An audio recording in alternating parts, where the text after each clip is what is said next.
Well, they asked me to say a little bit about what we think and why we think it. And I was born in Minnesota, Minneapolis, in the United States, in the state of Minnesota. And I was saved when I was just a teenager. And I began to realize what I had to do. And I went to Bible school at Bethany Bible School in Minneapolis at that time. And the leader there was T.A. Haggerty, and he had a vision of trying to evangelize the world.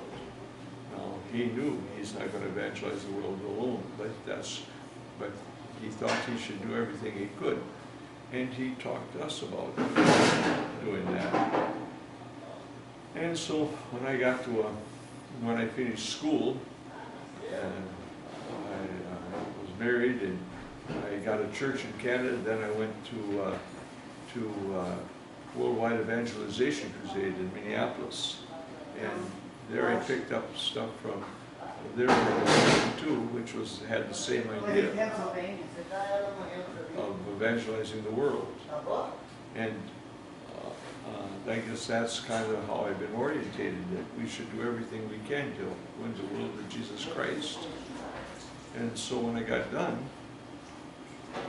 I wanted to go to New Guinea and work there, but the circumstances worked out that I wasn't able to go. So what happened is I decided I'd go to Brazil. When I got to Brazil, I was with Bethany Missions, and I started a Bible school because I thought that was the best way to get people ready to evangelize the world. And we began to send people out, and we began to start churches. We started a lot of churches, really dozens, hundreds of churches really. And then, I don't know exactly why, Bethany in the United States decided to change leaderships. And when they changed leaderships, it was kind of like it says in the Bible. And rose a king that didn't know José, in this case, rose a king that didn't know Larry. And I was put out of the mission. Well, then I came here to where I am here in Brazil, and I started a church, and the church prospered and went ahead very well, and almost all were young people. A lot of them are surfers. And then I thought, after been working for a while, and the church was growing pretty well, I thought I should do something. So I sent 30 kids to Bible school, and then we sent another bunch to Bible school the next year, and another bunch the next year. It was 90 all told. And I had to pay what is 1.5 salaries a month for each person was in Bible school. And I was writing out a check to send to the Bible school, and I thought, you know, I can have a Bible school cheaper than this, because I'd already had one in Public Sem. I knew how it was done and how much it cost and everything. So I said we had a meeting in the church, the elders of the church, and I said, I can get one couple to go with me. I'm going to start a Bible school. And one of the men said, I'll go with you. And so he and his wife decided to come, and we started a Bible school. I had just purchased some property and had built a house that I was going to live in. And in fact, I had just moved into the house. And I had built some other buildings, and I have 3 sons, and so I had built some buildings for them to live in, and we decided to start a Bible school.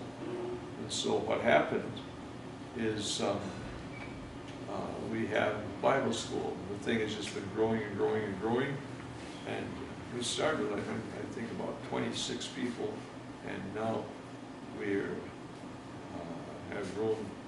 We've sent out hundreds of people to start churches and evangelize the world. And that's what I think we should be doing. That's our vision. That's what we think of doing. And so we have people in several countries around the world. We have 13 Bible schools in different places in the world, in Asia, and Africa, and Latin America. And we want to keep right on doing what we're doing. And now we have a lot of kids that have gotten the vision, and all these places are people from that we have taught here in the Bible school, and they all have pretty much the same vision. And we want to do everything we can to win the world for Jesus Christ. And in this process of going, I don't know how many of these people you know, but there was a mission called Worldwide Evangelization Crusade, and WEC was the name that most people knew it by, and I picked up a lot of stuff from there too as I got to know him. I was going to be a missionary, like I said, in New Guinea, and I was with their mission, and I was asked to be the driver for the founder's son-in-law, and we'd drive around the country, and he would tell me about things he had done and how he knew the leader of the mission and so forth, and the vision they had, and of course I picked up a lot from there too. So the whole thing has been, we want to win the world for Jesus.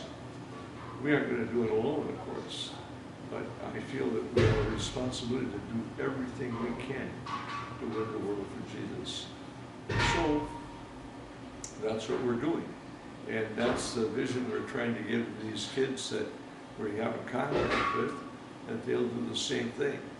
And I myself would like to see them, wherever they go, this is what I think we should do. We should start a school immediately and start training people, because there just are not enough trained people that you can do the job. And we have invitations from many, many people. We have people from all over the world coming here and talking to us that they would like to start churches or start a Bible school in their country to do exactly what we're doing. Well, we're sending them out as fast as we can. Like I say, we've already started 13. We're sending them out as fast as we can. But there's room for a lot more. And that's what we want to do. Start schools, train people, send them out. Bring the world for Jesus Christ. Not anything, it's not really very romantic. It's kind of a lot of hard work and so forth. But we've seen we can do it. And the thing that we have, now I don't know if everybody wants to do this, but the thing we have, I saw in the United States, this Tim Hager that was a leader said, we work with our hands and we trust God for the rest. We never depend on people helping us. And the students have to, the students come in and we put the price of the schooling as low as it possibly can be. In fact, when I started here in Brazil, I didn't charge anything, but the government has some kind of law that I can't do that. I have to charge. So we charge the least we can, and we work with our hands. So a student comes in, and he works, and we have several things that we can do. And so many of them, of course, have no idea of anything, so they learn a profession. They become an electrician, or they become a plumber, or they, right here, we cut and sell granite, and we make bread. In fact, bread is our biggest thing. We've done that all over the world. It seems like everybody eats bread. And so they all go out with this, and the idea is we don't need anybody to help us financially. We can help ourselves financially, and we can, and everybody has to know how to work, and that's a good thing. And wherever we go, we want to do the same thing. We want to teach people how to work, because good workers make good missionaries, and poor workers make poor missionaries. So we want to make good workers, and we'll see what we can do. God seems to be blessing us. He's helped us in several countries around the world, and I don't know exactly how it works out, but we become known all over the world. I know that, because people come here from all over the world to see what we're doing. So, and they asked me to kind of give you a little idea of what we are. Well, this is a little idea. And if you'd like more information, give you more information, just tell me what you'd like to know. And we'll be glad to help you, because we want to see this thing go ahead as best we can. And wherever we can start schools, wherever we can get people to be missionaries, that's our goal. To do the best we can to win the world for Jesus in our generation. And let's see if we can do it. Lord, bless you people, and bless us too. In Jesus' name.